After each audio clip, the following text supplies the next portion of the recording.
Study IQ IAS, आपका selection हमारा mission. नमस्कार दोस्तों, स्टडी IQ देख रहे हैं आप। मैं हूं वरुण जौहरी। जय हिंद जय भारत। बाटला हाउस एनकाउंटर, जिसे मोस्ट कंट्रोवर्शियल एनकाउंटर कहा जाता है भारत देश का, जिसे कहा जाता है कि यही एनकाउंटर था जिसके बाद इंडियन मुजाहिदीन के खात्मे की जो थी शुरुआत हो गई थी। लेकिन फिर आखिर ऐसा क्या हुआ इस एनकाउंटर में जिसके चलते इस पर एक फेक एनकाउंटर, एक फर्जी एनकाउंटर का टैग लगा दिया गया। क्यों एनकाउंटर में शहीद हुए दिल्ली पुलिस स्पेशल सेल के सीनियर इंस्पेक्टर मोहन चंद शर्मा को मिला हुआ जो अशोक चक्र सम्मान था उसे वापस लेने की मांग उठाई गई। कहा गया कि ये जो सम्मान उन्हें दिया गया है, वो शहीद हुए थे उस एनकाउंटर में, उसे वापस लिया जाए। कौन थे वो 5 लोग जो दिल्ली के ओखला में मौजूद बाटला हाउस के उस L18 बिल्डिंग में मौजूद थे? क्या उनका बैकग्राउंड था और क्या थी वो अहमदाबाद ब्लास्ट की इन्वेस्टिगेशन जिससे कुछ खुफिया जानकारी मिलती है, जिसके बाद वो जानकारी दिल्ली पुलिस को पहुंचाती है बाटला हाउस तक? तो ये सारी डिटेल जानकारी आपको बताने वाले हैं। और इसके साथ ही साथ सबसे अहम जो आपको बात बताएंगे वो ये कि आखिर कैसे इस एनकाउंटर पर लगे इस फर्जी होने के टैग को हटाया गया, कैसे बताया गया दुनिया को और ये प्रूव किया गया कि ये जो एनकाउंटर था वो असल में हुआ था, ये एक रियल एनकाउंटर था। तो शुरुआत से अंत तक इस वीडियो को देखिएगा। कई दिनों से, इनफैक्ट अगर देखा जाए तो हमारे पिछले कई सारे वीडियोस में आपकी ये रिक्वेस्ट आती थी, आप कमेंट करते थे कि बाटला हाउस पर एक वीडियो बनाया जाए। आज आपके लिए वीडियो लेकर हाजिर है। शुरुआत से अंत तक देखिएगा। जय हिंद कमेंट बॉक्स में ज़रूर लिखिएगा, अपने फैमिली फ्रेंड्स और सर्कल में शेयर कीजिएगा। अब शुरुआत करते हैं, आगे बढ़ते हैं हमारे इस एपिसोड में। तो शुरुआत होती है आज से करीबन 18 साल पहले की बात है, साल 2008। ये वो साल था जब भारत में कई बड़े बड़े शहरों में अलग अलग जगह आए दिन बम धमाके हो रहे थे। पहला जयपुर में, फिर अहमदाबाद, उसके बाद लखनऊ में और उसके बाद हैदराबाद। इस तरह के जितने भी शहर थे, बड़े शहर भारत के, उन सभी में सीरियल ब्लास्ट जो थे वो पूरे देश को दहला रहे थे। देश इससे सदमे में था। इन्वेस्टिगेशन एजेंसीज़ जो थीं उन्होंने अपनी तहकीकात शुरू की और उसके बाद इन सारे ब्लास्ट में एक नाम निकलकर सामने आया। एक टेरर आउटफिट का नाम था Indian Mujahideen, IM। Indian Mujahideen जो था, दरअसल इन पूरे ब्लास्ट की ईमेल भेजकर, एक उसका अलग तरीका था।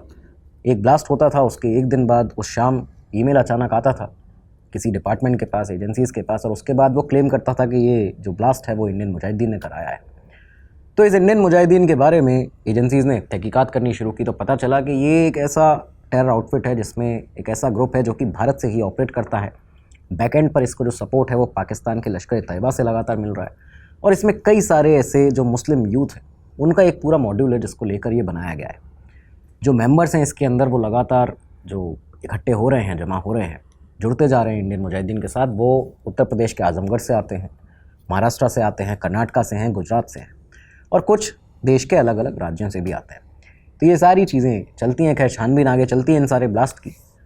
लेकिन इसी साल जुलाई के महीने में एक ऐसा इंसिडेंट, एक और धमाका होने वाला था जिसकी कल्पना नहीं की गई थी। दरअसल हुआ ये कि 26 जुलाई 2008 का दिन था और इस दिन गुजरात के अहमदाबाद में करीबन 70 मिनट के अंदर 22 जगह पर, अलग अलग 22 जगह पर बम धमाके होते हैं। 70 मिनट के अंदर आप सोचिए 22 धमाके। इन धमाकों में निशाना बनाया गया था अहमदाबाद के म्यूनसिपल कॉरपोरेशन के द्वारा चलाया गया जो LG हॉस्पिटल है उसको। इसके अलावा एक और हॉस्पिटल था जो कि गवर्नमेंट रन था, उसको निशाना बनाया गया। बाकी बसेज़ में बम लगाए गए थे, साइकिल जो पार्क की गई थी रोड के किनारे उनके ऊपर, उनके पीछे बम लगाए गए थे, कार्स में बम लगे थे। तो ये जो बम धमाके हुए 70 मिनट में 22 धमाके, इसमें करीबन 50 से ज़्यादा लोगों की जान जाती है, 200 से ज़्यादा लोग सीवियरली इंजर्ड हो जाते हैं, घायल हो जाते हैं। इस धमाके ने पूरे देश को, पूरे गुजरात को हिला दिया था। अब ये जो धमाका हुआ इसकी इन्वेस्टिगेशन दी गई अहमदाबाद के डिटेक्शन ऑफ क्राइम ब्रांच को। इस समय जॉइंट कमिश्नर जो थे वो थे आशीष भाटिया, वहाँ पे जो इस पूरी इन्वेस्टिगेशन को लीड करने वाले थे। अब आशीष भाटिया जी के पास जब ये केस पहुँचा तो स्टार्टिंग में ये एक ब्लाइंड केस था, क्योंकि शुरुआत में ना ही कोई क्लियर सस्पेक्ट सामने आ रहा था, ना ही कोई CCTV ट्रेल निकल के सामने आ रहा था। तो पूरी तरह से देखा गया कि टेक्निकल इंटेलिजेंस, ह्यूमन इंटेलिजेंस के ऊपर ही गुजरात पुलिस डिपेंड थी। उन्हें उसी के तहत यहाँ पे इस केस को क्रैक करना था। खैर, समय आगे बीता, करीबन 2 हफ्ते निकले और 2 हफ्ते के अंदर एक बड़ी सफलता गुजरात पुलिस को हाथ लगती है जब अगस्त 2008 में 10 से 11 ऐसे लोग थे, ऐसे सस्पेक्ट्स थे जिनको अरेस्ट किया जाता है। नाम सामने आया कि ये जो 10 से 11 ऐसे लोग हैं, ये कहीं ना कहीं इस ब्लास्ट के बारे में अहमदाबाद के जानते हैं।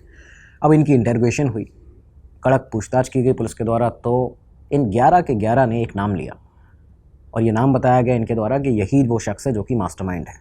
इसका नाम था मुफ्ती अबू बशीर आजमगढ़ी। सबसे इम्पोर्टेंट ये पॉइंट था अहमदाबाद ब्लास्ट में जब मुफ्ती आजमगढ़ी का नाम सामने आया। ये नाम जब आया तो अब इसके बाद अगला स्टेप क्या था कि भाई इस आजमगढ़ी को ढूंढना है, इस आदमी को ढूंढना है, आखिर कौन है। इसके लिए एक बहुत बड़ा एंगल जो अहमदाबाद पुलिस को जिसने मदद की वो था मोबाइल फ़ोन नंबर, वो भी ऐसे मोबाइल फ़ोन नंबर जो कि मोबाइल फ़ोन स्विच्ड ऑफ है। हुआ क्या कि जब इन्वेस्टिगेशन चली, अलग अलग रिकॉर्ड्स खंगाले गए, CDR देखे गए, तो कुछ ऐसे सिम कार्ड सामने आते हैं, कुछ ऐसे नंबर सामने आते हैं जो कि उस ब्लास्ट के दिन तो ऑफ थे, लेकिन उसके पहले उन्हें जो यूज़ किया गया था, यानी एग्जैक्ट ब्लास्ट के कुछ समय पहले ही उन नंबर को, सारे ऐसे नंबर थे जिनको बंद किया गया है। सस्पिशियस था, शक था। इन्वेस्टिगेटर्स ने, ऑफिसर्स ने, अहमदाबाद पुलिस के क्राइम ब्रांच ने इन्वेस्टिगेट करना शुरू किया। तो इन सब में निकल कर जो भी रिकॉर्ड देखे गए, एक ऐसा नंबर मिला जो कि गुजरात से ही ऑपरेट हो रहा था, और गुजरात से उस नंबर से, उस मोबाइल फ़ोन नंबर से पूरे भारत के अलग अलग स्टेट्स में कई सारे ऐसे STD बूथ थे, कई सारे ऐसे फ़ोन बूथ थे जहाँ पे कॉल किया जाता था। अब आप ये सोचिए कि एक नंबर गुजरात से चल रहा है, वो मोबाइल नंबर है, लेकिन वो लगातार कॉल पूरे भारत के अलग अलग स्टेट में कुछ STD बूथ हैं उन पर करता है और उस पर उसकी लंबी बातचीत चलती है। यही जो पूरा जो ट्रेल था इस नंबर का, इस नंबर को ट्रेस करते करते गुजरात पुलिस, अहमदाबाद पुलिस पहुंचती है, क्राइम ब्रांच पहुंचती है 16 अगस्त 2008 को, यानी कि कुछ ही दिनों के बाद में लखनऊ। और लखनऊ में फाइनली इस नंबर को ट्रेस करते करते मुफ्ती अबू बशीर को अरेस्ट कर लिया जाता है।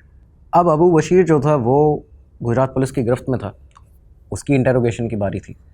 जब उससे पूछताछ की गई तो उसने सब कुछ बताया। उसने सिमी के जो ट्रेनिंग कैंप्स थे उनके बारे में बताया, अहमदाबाद ब्लास्ट के बारे में बताया कि कैसे ऐसे अंजाम दिया गया। उसने आजमगढ़ मॉड्यूल के बारे में बताया, इंडियन मुजाहिदीन के बारे में उसने जानकारी दी। लेकिन इन सब जानकारियों के साथ में उसने एक और जानकारी दी थी। उसने बताया था कि राजधानी में, दिल्ली में एक टेरर ग्रुप है जो कि अभी भी बेस्ड है, और उस टेरर ग्रुप को लीड कर रहा है एक लड़का, एक 23-24 साल का लड़का है, नाम है आतिफ अमीन। तो ये उसको लीड करता है। अब ये जो पूरी जांच हो रही थी, जो भी इंटरोगेशन हो रही थी, इस बीच में अहमदाबाद पुलिस के साथ, क्योंकि अहमदाबाद पुलिस भी खुफिया विभाग IB के साथ, इंटेलिजेंस ब्यूरो के साथ जानकारी शेयर करती थी, साझा करती थी। IB के कई सारे अफसर भी वहाँ पे मौजूद थे। तो जैसे ही IB की टीम को ये जो इंटरोगेशन के मौजूद वहाँ पे थी, उन्हें जब ये पता चला कि दिल्ली का भी नाम सामने आया, दिल्ली में एक ग्रुप मौजूद है, जब उनको दिल्ली ग्रुप के बारे में पता चला तो IB ने सीधी ये जो इन्फॉर्मेशन थी वो साझा की, शेयर की दिल्ली पुलिस स्पेशल सेल के साथ। अब ये आप सभी अगर वाकिफ़ है तो बिल्कुल जानते होंगे कि जब भी आतंक की बात आती है या टेरर की बात आती है, किसी आतंकी गतिविधि की, तो दिल्ली में सबसे पहले जो ऐसे केसेस को क्रैक करती है वो है स्पेशल सेल। और स्पेशल सेल आज से नहीं, साल 2000 में जब ये 2001 में पार्लियामेंट अटैक हुआ था उस समय से भी, इनफैक्ट उसके पहले से ही लगातार इस तरह के केसेस दिल्ली में क्रैक करती हुई आ रही है। उसको मेजरली सफलता ही मिलती है हर बार। तो ये जो दिल्ली पुलिस स्पेशल सेल थी, उन तक ये इन्फॉर्मेशन IB के द्वारा पहुंचा दी जाती है। अब ये सितंबर का महीना आ चुका था, क्योंकि अगस्त में ये सारे अरेस्ट हुए अहमदाबाद में। सितंबर का महीना आया, शुरुआती कुछ दिनों की बात है। दिल्ली पुलिस स्पेशल सेल के एक सीनियर इंस्पेक्टर थे मोहन चंद शर्मा। उन्हें ये जो दिल्ली ग्रुप था इसके बारे में बताया जाता है और वो इसके बाद पीछे लगातार लग जाते हैं। उन्होंने छानबीन करनी शुरू की कि आखिर ये दिल्ली में जो ग्रुप है वो कहाँ से ऑपरेट कर रहा है, क्या है। तो उन्होंने कई सारे ऐसे नंबर्स थे जिनको इंटरसेप्ट करना शुरू किया। ये आमतौर पर इस तरह की चीज़ जो है, कुछ सस्पिशियस नंबर होते हैं, उनको ट्रेस किया जाता है पुलिस के द्वारा। तो यहाँ पे उन्होंने नंबर एक ट्रेस करना शुरू किया। अब ये जो नंबर, मोबाइल नंबर मिला अचानक उन्हें, जिसके ऊपर उन्हें थोड़ा ज़्यादा शक हुआ, संदिग्ध लगा, वो नंबर था 981100। और इसके आगे भी है नंबर, अब अभी आपको अगर बताएंगे तो क्या पता वो अभी किसी को अलॉट हो चुका हो, तो बताना उचित नहीं होगा। तो खैर इस नंबर को यहाँ पे अब उन्हें संदिग्ध लगा। तो इसके बाद उन्हें लगा कि ये कहीं ना कहीं उस दिल्ली ग्रुप से संपर्क इसका हो सकता है। उन्होंने इस नंबर को सर्विलांस पे लगाया। 1-2 दिन ही गुजरे थे यहाँ से। 3 सितंबर के आसपास की बात बताई जाती, 3 सितंबर 2008। मोहन चंद शर्मा जी को करीबन एक 7 मिनट का कॉल रिकॉर्डिंग जो थी, वो इस नंबर पर बातचीत जो थी वो उनके पास में आती है कि ये जो नंबर है, इससे इस दिन पे 3 सितंबर को एक 7 मिनट लंबी बातचीत हुई है। और ये जो बातचीत है उसको साफ सुनकर पता चल रहा था कि ये एक हवाला मनी से रिलेटेड बातचीत है, मतलब हवाला का पैसा यहाँ से वहाँ भेजने से रिलेटेड बातचीत है। क्योंकि इस बातचीत में जो कॉलर था वो ये पूछ रहा था कि जो 1.5 लाख का पैसा है, जो 1.5 लाख रुपया है, वो कहाँ भिजवाना है। तो सामने से बताया जाता है कि बाटला हाउस एरिया के पास भिजवाना है। बाटला हाउस दिल्ली का एक एरिया, उसके बारे में आपको बताएंगे अभी। ये बताया जाता है इस कॉल के अंदर जो बातचीत थी उसमें कि जो कॉलर था वो जिससे बात कर रहा था, तो वो बात करने वाला शख्स कहता है कि वो कंप्लेन कर रहा था। दरअसल वो कह रहा था कि पिछली दफ़ा जो पैसे थे या इस दफ़ा जो पैसे तुम भेजोगे वो 50-50 के नोट में मत भेजना, वो 500 की करेंसी में भेजना, 500 के नोट में भेजना, उसमें ज़्यादा सही रहता है। तो ये सारी चीज़ें इनके बीच में बात होती है 7 मिनट, और उसके बाद ये लोग डिसाइड करते हैं, एक कोड देता है स्कॉलर इस शख्स को जिससे उसकी बातचीत चल रही थी, और डिलीवरी की लोकेशन ये लोग डिसाइड कर लेते हैं। इसके अलावा भी और कई सारी बातचीत उसमें हुई, उस पूरी बातचीत में। लेकिन ये सेंस यहाँ पे लग गया था कि ये भाई हवाला का जो पैसा है उसको, उसके लेन देन को लेकर ही बातचीत चल रही है। लेकिन ये यहाँ दिल्ली पुलिस स्पेशल सेल की एक चूक रही कि वहाँ पे वो ये अर्ली स्टेज पे नहीं समझ पाए कि ये मैटर कितना ज़्यादा सेंसिटिव हो सकता है, ये हवाला मनी से बहुत बड़ा मैटर हो सकता है। एक्शन उस वक्त नहीं लिया गया। 10 सितंबर तक, करीबन आप देखिए 3 सितंबर की ये बात है, 7 दिन बीते, 10 सितंबर तक ये नंबर जो था वो एक्टिव रहता है। लेकिन इसके बाद, इसके 3 दिन के बाद में 13 सितंबर और ये नंबर जो था वो बंद हो जाता है। दिल्ली पुलिस स्पेशल सेल ने सर्विलांस पे लगा रखा था। 13 सितंबर को जब देखा गया वो नंबर बंद हो चुका था। और इसके पीछे का एक कारण ये था क्योंकि वो जो लोग थे जिनका ये नंबर था, जो लोग बात कर रहे थे, वो अपना काम कर चुके थे। दरअसल 13 सितंबर ये वही दिन था जब राजधानी दिल्ली के करोल बाग, कनॉट प्लेस और ग्रेटर कैलाश जैसे बिजी एरियाज़ में, जैसे सबसे प्राइम एरियाज़ में राजधानी के, लगातार 5 सीरियल बम ब्लास्ट होते हैं। इन बम ब्लास्ट में 30 से 35 लोग करीबन संख्या बताई जाती है, आंकड़ा इससे शायद ज़्यादा ही था। 30 से 35 लोग मारे गए, 133 से ज़्यादा लोग घायल हुए बुरी तरह। ये जो ब्लास्ट था इसने राजधानी को हिला के रख दिया था, और ये साल 2008 में ये ब्लास्ट हुआ।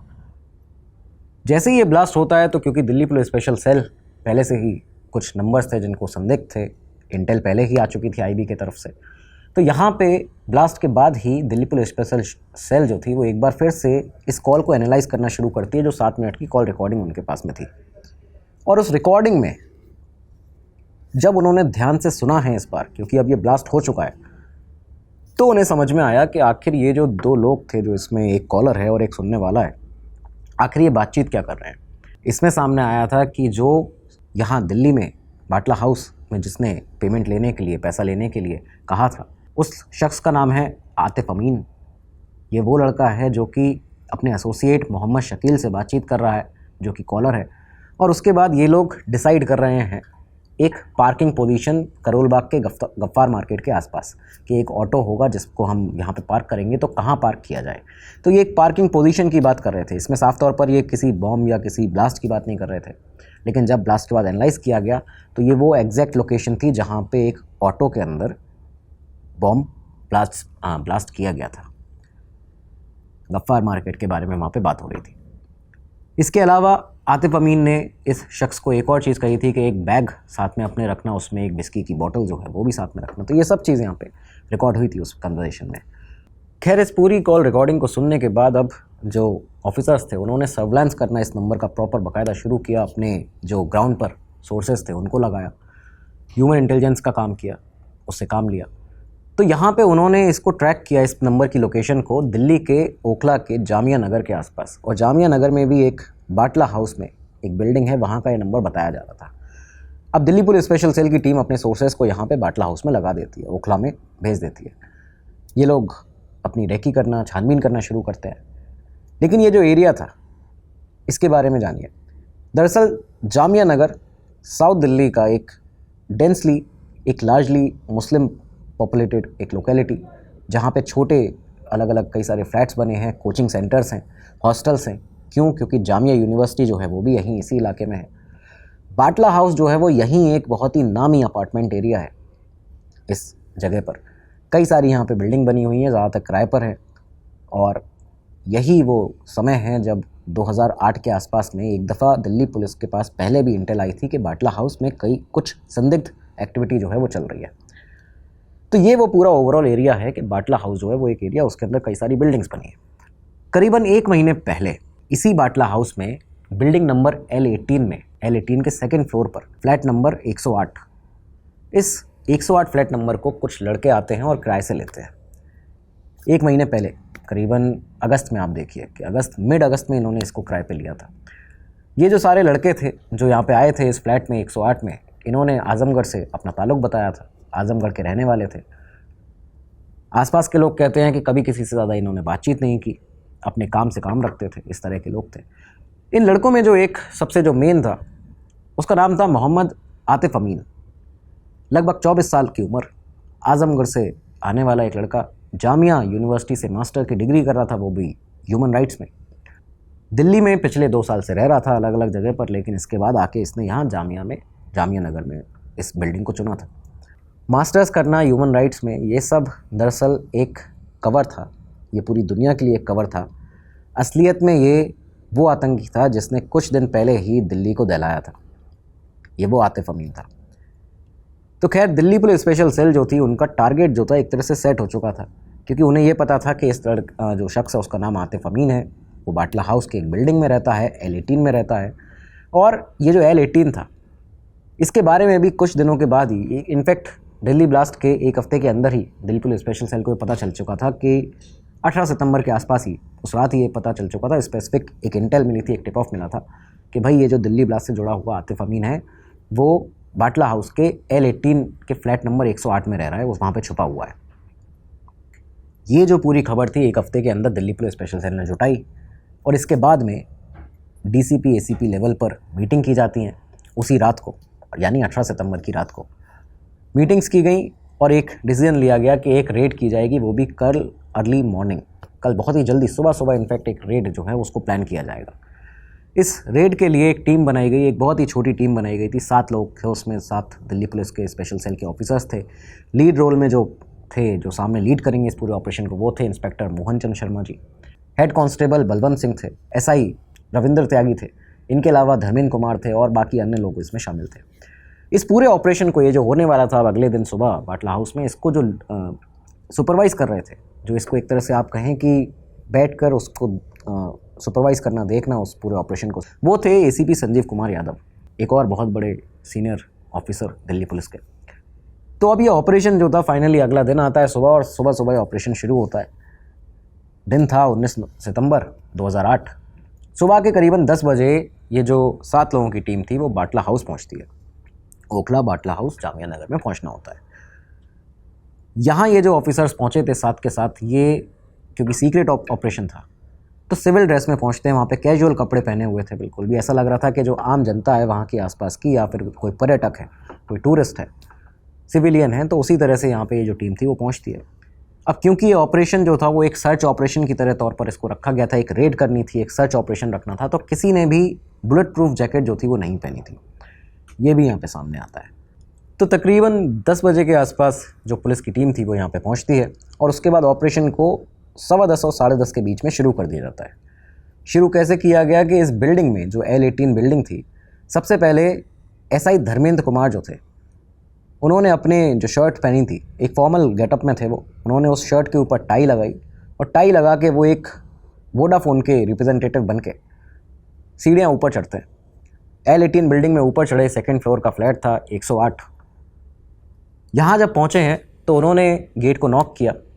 जिस व्यक्ति ने गेट खोला, तो दरअसल यहाँ पे ये इस तरह से दिखाने वाले थे कि ये एक वोडाफोन के रिप्रेजेंटेटिव हैं, जो कि एक नंबर इनके पास में है, उसके बारे में जानने के लिए आए हैं कि क्या वो नंबर जिनका है वो यहीं पर रहते हैं।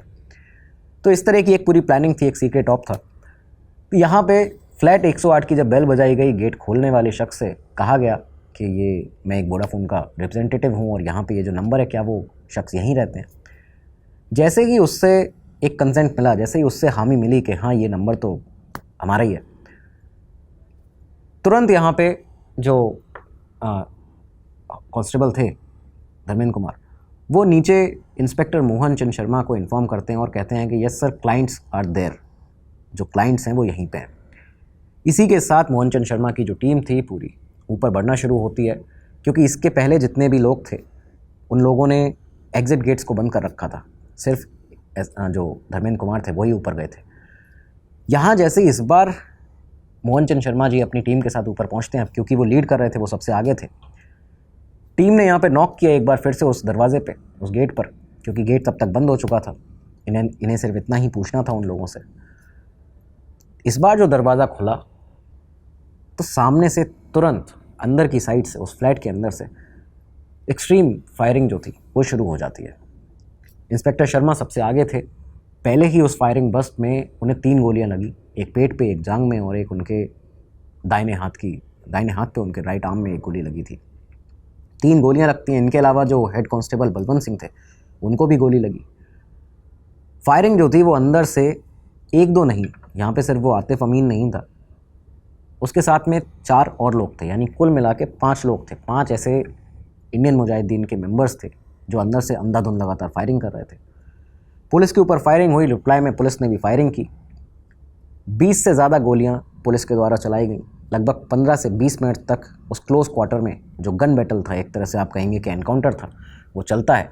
और इस फायरिंग में जो 2 वहाँ पे मौजूद थे सस्पेक्ट इंडियन मुजाहिदीन के, जो आतिफ अमीन था, जो कि लगातार दिल्ली ब्लास्ट में भी जिसका नाम सामने आया, जिसके कॉल को लगातार ट्रेस किया जा रहा था, आतिफ अमीन को यहाँ पे मार दिया जाता है। यहाँ आतिफ अमीन और उसके साथ में एक मोहम्मद साजिद नाम का लड़का था, इन दोनों की मौत होती है। दोनों को गोलियां लगी। इनके अलावा एक और जो वहाँ पे सस्पेक्ट था, मोहम्मद सैफ, उसने सरेंडर किया, पकड़ा गया। पुलिस उसको पकड़ के ले जाती है। लेकिन इस बीच में 2 और जो लोग थे, शहजाद अहमद और आरिस खान, ये लोग भागने में, ये दोनों के दोनों कामयाब हो गए। ये यहाँ से भाग जाते हैं, क्योंकि इस बीच में जितने भी दिल्ली पुलिस स्पेशल सेल के ऑफिसर थे वो सब उस लोकेशन पे ऊपर चढ़ चुके थे एनकाउंटर जब शुरू हुआ। तो ये दोनों यहाँ से भाग जाते हैं। खैर, एनकाउंटर ख़त्म होने के बाद एरिया को कॉर्डन किया गया। आसपास के लोग जो थे जामिया नगर के, वो सन्न थे, हैरान थे कि भाई आखिर ये हुआ क्या है सडनली, कौन ये लोग थे जो उनके बीच में रह रहे थे। तो ये सारी चीज़ें लगातार चली। इस बीच में मोहन चंद शर्मा जो थे, उनको क्योंकि 3 गोलियां लग चुकी थी, सीवियरली उनको ब्लीडिंग जो थी वो हो रही थी। इसी ब्लीडिंग कंडीशन में उनको एक वो तस्वीर भी है, आपके लिए लगाई जाएगी यहाँ पे, वो बहुत ज़्यादा जानते हैं लोग उस तस्वीर को भी। उन्हें होली फैमिली हॉस्पिटल ले जाया जाता है। डॉक्टर्स ने सर्जरी शुरू की, लेकिन सीवियर ब्लड लॉस की वजह से उनकी जान जो थी वो बचाई नहीं जा सकी। खैर, यहाँ पे पुलिस की छानबीन आगे चली। इस फ्लैट के अंदर से एक AK-47 मिली थी राइफ़ल, 2.30 बोर की जो पिस्टल थी वो बरामद हुई थी। इसके अलावा पूरे फ्लैट में यहाँ से वहाँ खून फैला हुआ था। अलग अलग जो सस्पेक्टेड आइटम्स थे उनको यहाँ से रिकवर किया गया, सीज़ किया गया। ये सारी चीज़ें जब मिलने के बाद ये जो एनकाउंटर हुआ, जैसे ही खबरों में आना शुरू होता है तो मीडिया ने तुरंत इसे इन हेडलाइंस के साथ चलाना शुरू किया। मीडिया ने कहा कि terror den busted, Delhi blast के मास्टरमाइंड्स मारे गए, इस तरह की जो हेडलाइन थी उनके साथ चलाना शुरू किया। लेकिन दूसरी तरफ अचानक एक और नैरेटिव भी बनने लगा था, जब एक अलग तबके के कई सारे ऐसे लोग थे जिन्होंने कहना शुरू किया कि ये जो बाटला हाउस एनकाउंटर अभी अभी हुआ है ये फर्जी है, ये टारगेटेड किलिंग है, ये फेक एनकाउंटर है। इन्हीं दोनों अलग अलग नैरेटिव के साथ में ये एनकाउंटर डिवाइड हो चुका था और यहाँ पे ये भारत का मोस्ट कंट्रोवर्शियल एनकाउंटर बन चुका था, उसका लेबल इसको मिल चुका था।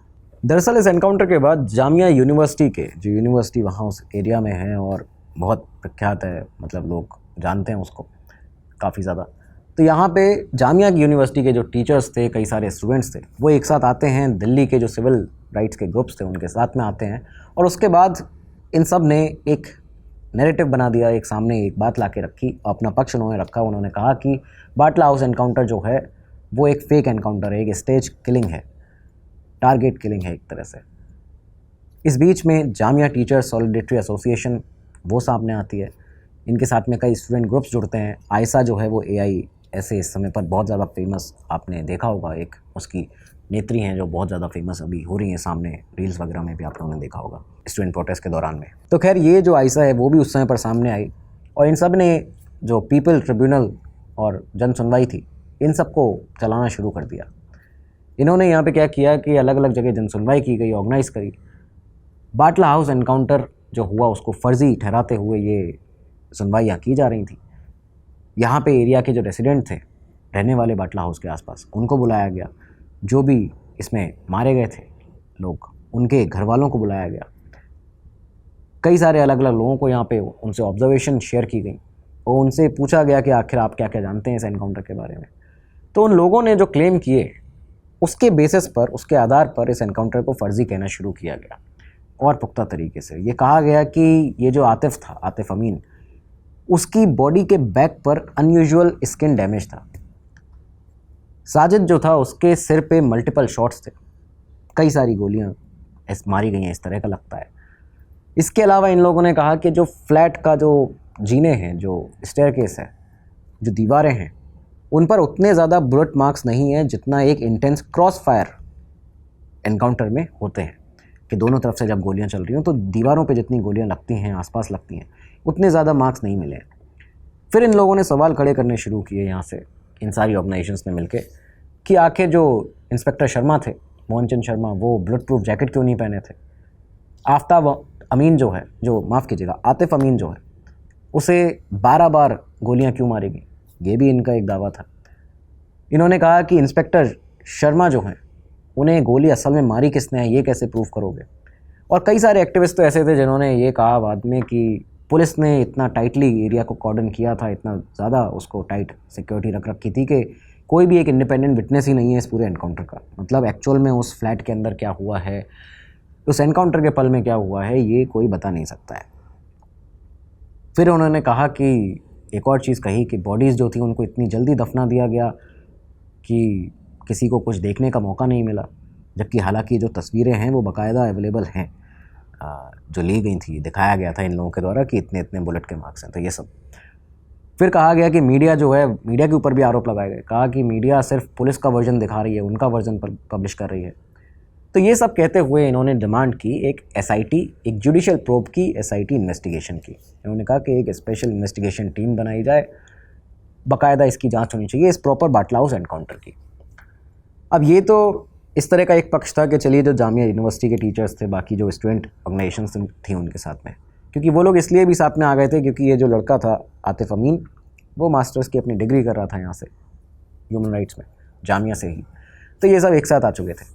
लेकिन राजनीति के तौर पर देखा जाए, पॉलिटिकली देखा जाए, तो कई ऐसे लीडर्स थे, खासकर उनमें से एक नाम सामने आया दिग्विजय सिंह का। दिग्विजय सिंह ने कई बार, इनफैक्ट बार बार, और यहाँ तक कि इस एनकाउंटर के फेक होने के दावे से पहले और इसके बाद में भी, जब ये प्रूव हो गया कि एनकाउंटर फेक नहीं है, उसके बाद भी, कोर्ट वर्डिक्ट के बाद में भी दिग्विजय सिंह ये रिपीट करते रहे हमेशा कि ये जो बाटला हाउस एनकाउंटर है वो फेक है। और ये आप सोचिए कि ये एक चौंकाने वाली बात है कि उस समय 2008 कांग्रेस की सरकार थी, दिग्विजय सिंह कांग्रेस के कद्दावर नेता हैं, बड़े मंत्री हैं, उन्होंने अपनी पार्टी लाइन से अलग होते हुए, अलग जाते हुए भी वो लगातार ये सारी चीज़ें लगातार कह रहे थे। ये सब चलते चलते करीबन अगला साल आ जाता है, जनवरी 2009। ये जो साल आया, इस साल में एक बहुत अलग चीज़ हुई। हुआ क्या कि जनवरी 2009 आजमगढ़ से एक ट्रेन दिल्ली आती है, और इस ट्रेन में करीबन 4000 इमाम, मौलवी, ये लगातार दिल्ली पहुंचते हैं। दिल्ली पहुंचने के बाद इन्होंने ओल्ड दिल्ली रेलवे स्टेशन से लेकर पार्लियामेंट स्ट्रीट तक अपना एक मार्च था उसको किया। डिमांड थी इनकी कि ये जो एनकाउंटर है वो फर्जी है, फेक है। और इसके बाद में जंतर मंतर पर इकट्ठा होने के बाद यहाँ पे भी इन्होंने एक बहुत बड़ी रैली की थी, सभा की थी। वहाँ पे जेएनयू से भी, दिल्ली यूनिवर्सिटी से भी, अलग अलग ह्यूमन राइट्स लॉयर्स जो हैं, एक्टिविस्ट हैं, रिप्रेजेंटेटिव हैं, ये सभी के सभी इकट्ठा हुए थे। डीयू के और जेएनयू के कई सारे, जामिया के कई सारे स्टूडेंट जो थे वो भी इनके सपोर्ट में आके खड़े हो जाते हैं। ये सारी चीज़ें यहाँ पे चली। इन सभी ने डिमांड यहाँ पे किया कि जो फेक एनकाउंटर है उसमें जुडिशियल प्रोब होना चाहिए। लेकिन उस दिन जो दो ऐसी बातें कही गई यहाँ पे इन लोगों के द्वारा, उनको सुन के पूरा देश जो था वो सन्न रह गया था। पहली चीज़ तो कही गई कि जो लोग, जो लड़के यहाँ पे मारे गए हैं, अब वो ऐसे लड़के थे, उस समय पर सस्पेक्ट थे वो इंडियन मुजाहिदीन के आतंकवादी होने के। दिल्ली का ब्लास्ट किया है, अहमदाबाद का ब्लास्ट किया है, तो कुल मिला के उन्हें आतंकवादी ही डिक्लेयर कर दिया गया था उस समय तक। और वो उन्होंने जो काम किया था तो उसकी वजह से वो आतंकवादी ही डिक्लेयर्ड है। लेकिन उन आतंकवादियों को यहाँ पे शहीद कहा गया, पुलिस को यहाँ पे बिगेस्ट टेररिस्ट कहा गया, सबसे बड़ा आतंकवादी पुलिस को डिक्लेयर किया गया। डिमांड की गई कि अशोक चक्र का जो सम्मान दिया गया है मोहन चंद शर्मा को मरणोपरांत, वो वापस लेना चाहिए। ये सारी चीज़ें यहाँ चली और जिसने इस बात को सुना वो सन्न रह गया था कि आखिर ये चल क्या रहा है देश में, राजधानी में। खैर, इत्तेफाक की बात यह है कि इन लोगों को तो कंट्रोल कर लिया गया था उस समय, लेकिन एक साल के बाद, एग्जैक्ट एक साल के बाद, ये सारे जो लोग आए थे, 4000 लोग, ये आजमगढ़ से आए थे। लेकिन बिल्कुल ठीक 1 साल के बाद फरवरी 2010 में आपको याद होगा कि जो 2 लोग भागे थे यहाँ से, उसमें से एक था शहजाद इस पूरे एनकाउंटर में। उस शहजाद को फरवरी 2010 में आजमगढ़ से ही दिल्ली पुलिस की स्पेशल सेल गिरफ्तार कर लेती है। खैर इस बीच में जब ये पूरा इंसिडेंट रहा है, आप देखिए कि 2008 में हुआ, उसके बाद 2009 में ये जो पूरे लोग आए थे 4000 लोग आजमगढ़ से, इस बीच में क्योंकि सिविल सोसाइटीज़ का लगातार प्रेशर था, उसके चलते बाकी लोग भी थे जो सामने कह रहे थे कि ये फेक एनकाउंटर है, तो इसके लिए एक PIL जो थी वो दिल्ली हाई कोर्ट में आई। उसके बेसिस पर हाई कोर्ट ने नेशनल ह्यूमन राइट कमीशन को, NHRC को बाकायदा जांच करने के लिए, एग्जामिन करने के लिए सामने रखा। कहा कि बाटला हाउस एनकाउंटर को एग्जामिन करिए आप।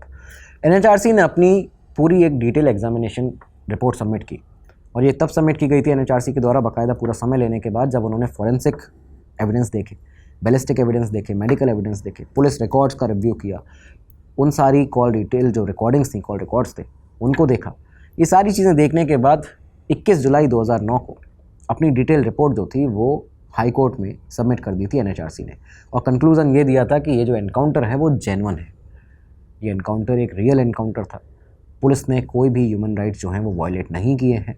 इंस्पेक्टर शर्मा की जो मौत हुई है वो इन आतंकवादियों की फायरिंग से हुई है। 25 अगस्त 2009 दिल्ली हाई कोर्ट ने NHRC की रिपोर्ट को एक्सेप्ट किया। जुडिशियल प्रोब की जो डिमांड की जा रही थी, SIT की डिमांड की जा रही थी, उसको रिजेक्ट किया, और बेंच ने कहा यहाँ पे कि NHRC एक इंडिपेंडेंट बॉडी है, उसने जो भी फाइंडिंग्स उसने की हैं उसमें कोई भी इरेगुलरिटी या फिर इलीगलिटी नहीं दिखती है, कुछ भी झोल जो है वो उसमें नहीं दिखता है कि ये फेक एनकाउंटर, इस तरह का कोई प्रूफ नहीं मिला है। कोर्ट के सामने ये जो फेक एनकाउंटर का एलिगेशन है इसे एंटरटेन नहीं किया जाएगा। यही वो पूरा पॉइंट रहा जिसके बाद हमने आपको बताया कि अगला ही साल आते आते कुछ ही महीनों के बाद ये 2009 वाला इंसिडेंट हुआ है, जब आजमगढ़ से 4000 लोग दिल्ली आए और वापस से उन्होंने डिमांड करना शुरू किया।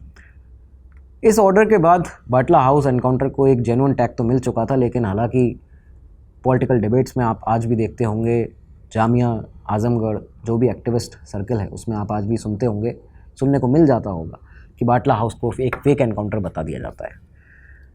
खैर बाटला हाउस केस का फॉर्मल ट्रायल जो था अब वो शुरू होना था। अब वो कब शुरू होता? जब जो भागे हुए सस्पेक्ट हैं, आतंकी हैं, वो पकड़े जाते। तो यहाँ पे जो फॉर्मल ट्रायल था वो शुरू हुआ 1 जनवरी 2010 को। ये शुरू होता है तब जब आजमगढ़ से ही शहजाद अहमद को पकड़ा गया, जो भागा हुआ एक आतंकी था। इसे पकड़ा जाता है, उसके बाद अरेस्ट करके दिल्ली लाया गया। यहाँ पे उसके ऊपर जो मुकदमे दर्ज थे वो थे मर्डर का, इंस्पेक्टर शर्मा की डेथ का, attempt to murder, conspiracy, evidence destroy करने की, जो सबूत डिस्ट्रॉय उसने किए, इन सब चार्जेस में उसको फ्रेम किया गया। 15 फरवरी 2011 को, यानी कि 3 साल अब तक निकल चुके थे, कोर्ट ने फाइनली जो चार्जेस थे उनको फ्रेम किया, और लगभग ये जो पूरा समय रहा, आने वाले जो समय था 2.5 साल का, उस 2.5 साल में प्रोसिक्यूशन ने करीबन 70 विटनेसेस जो थे उनको एग्जामिन कराया।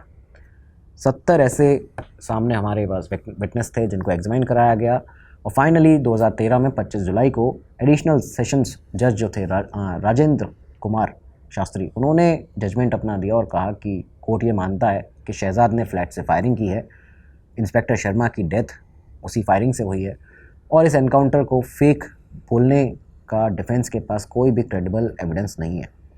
इसका रिज़ल्ट ये हुआ कि लाइफ इम्प्रिजनमेंट की, आजीवन कारावास की जो सज़ा थी वो शहजाद को दी गई, हैवी फाइन दिया गया।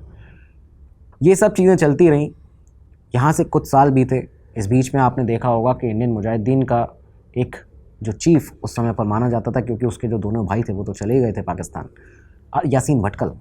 यासीन भटकल को 2013 में एक सीक्रेट ऑपरेशन IB ने किया और नेपाल से उसको पकड़ के वापस लाए थे भारत। एक बहुत शानदार, सबसे बड़ा ऑपरेशन IB का एक डिटेल एपिसोड किया, आप देख सकते हैं उसके ऊपर। तो खैर यहाँ पे यासीन पकड़ा जा चुका था, इंडियन मुजाहिदीन की पूरी कमर टूट चुकी थी। लेकिन ये जो भागा हुआ एक आखिरी इनफैक्ट जो शख्स था, आरिस खान अलियास जुनैद, बाटला हाउस एनकाउंटर के वक्त ये जो भागा था इस फ्लैट से, साल 2018 में नेपाल बॉर्डर से इसको पकड़ लिया जाता है। दिल्ली पुलिस स्पेशल सेल की टीम के हाथ ये लगा, एक सीक्रेट इंटेल मिली थी कि ये नेपाल में ही रह रहा है। इनफैक्ट जब से भागा था तब से ही नेपाल भाग गया था। क्यों भागा था ये जग जाहिर बात है, साफ़ है कि 2008 के बाद से ही, जब से रियाज भटकल और जो एक और भाई था इसका यासीन भटकल का, इकबाल भटकल, तो ये लोग जब पाकिस्तान पहुँचे तो यासीन भटकल नेपाल पहुँच गया। वहाँ से ये लोग संपर्क में रहते थे और उसके बाद जितने भी आतंकी होते थे इंडियन मुजाहिदीन के, ये भागकर भारत से सीधा आतंकी हमला यहाँ करके नेपाल पहुँच जाते थे या फिर पाकिस्तान चले जाते थे। तो ऐसे ही ये आरिज़ खान जो था ये भी नेपाल पहुँचा हुआ था। 2018 में एक मौका मिला स्पेशल सेल को, उन्होंने वो मौका गंवाया नहीं, नेपाल बॉर्डर से इसको गिरफ्तार कर लिया जाता है। आरिज़ खान के भी ऊपर यहाँ पे लाने के बाद में उसको ट्रायल जो उस पर चली, जो चार्जेस लगाए गए वो मर्डर के थे, उसके ऊपर जो सारे चार्जेस लगे, इंस्पेक्टर शर्मा के ऊपर उसने भी फायरिंग की थी, अटेम्प्ट टू मर्डर और टेरर ऑफेंसेस के चार्जेस जो लगाए गए। 8 मार्च 2021, ये सोचिए 2021 आ गया पूरी तरह से सजा दिलाने में। 8 मार्च 2021 को ट्रायल कोर्ट ने उसे गिल्टी करार दिया और इसके बाद 15 मार्च 2021 को इस केस को रेयरेस्ट ऑफ रेयर कैटेगरी के हिसाब से डालते हुए आरिज़ खान को डेथ पेनल्टी प्रोनाउंस की गई। आप सोचिए कि डेथ पेनल्टी दी गई है आरिज़ खान को। इसके पहले जो था उसको आजीवन कारावास दिया गया, लेकिन जैसे ही डेथ पेनल्टी दी गई तो यहाँ पे एक बार फिर से कई सारे लोग सामने आके इकट्ठा हो गए और कहने लगे कि अरे ये डेथ पेनल्टी कैसे दे दी, ये तो मतलब बहुत बड़ी बात हो जाएगी। इस तरह से चीज़ें सारी होती हैं देश में। आप देखिए, इस डेथ पेनल्टी को चैलेंज कर दिया गया। इंडियन मुजाहिदीन के एक आतंकी की डेथ पेनल्टी को चैलेंज कर दिया जाता है, कह दिया जाता है कि नहीं इसको मारा ना जाए, इसको ख़त्म ना किया जाए। यहाँ पे 2024 में दिल्ली हाई कोर्ट ने ये जो डेथ सेंटेंस थी, जो डेथ पेनल्टी थी, इन सब चीज़ों के चलते इस पर दोबारा सुनवाई की और देखा और उसके बाद इस डेथ पेनल्टी को ख़त्म किया जाता है। उसको कम्यूट करके आरिज़ खान की सज़ा भी जो थी उसको भी लाइफ इम्प्रिजनमेंट में तब्दील कर दिया गया कि उसको भी फांसी नहीं दी जाएगी, आजीवन कारावास रहेगा। एक और चीज़ सामने आई थी कि एक बहुत ही हैवी फ़ाइन लगाया था, करीबन 11-11.5 लाख रुपए का। उस फ़ाइन को भी यहाँ पे घटा के 1.5 लाख रुपए कर दिया गया था।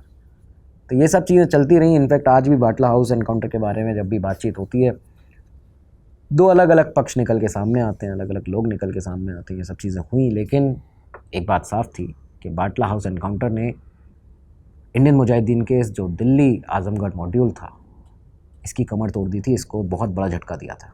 तो दोस्तों ये था आज का एपिसोड।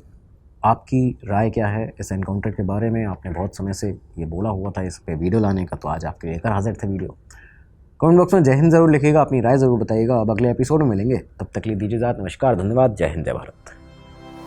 स्टडी IQ IAS, आपका सिलेक्शन हमारा मिशन।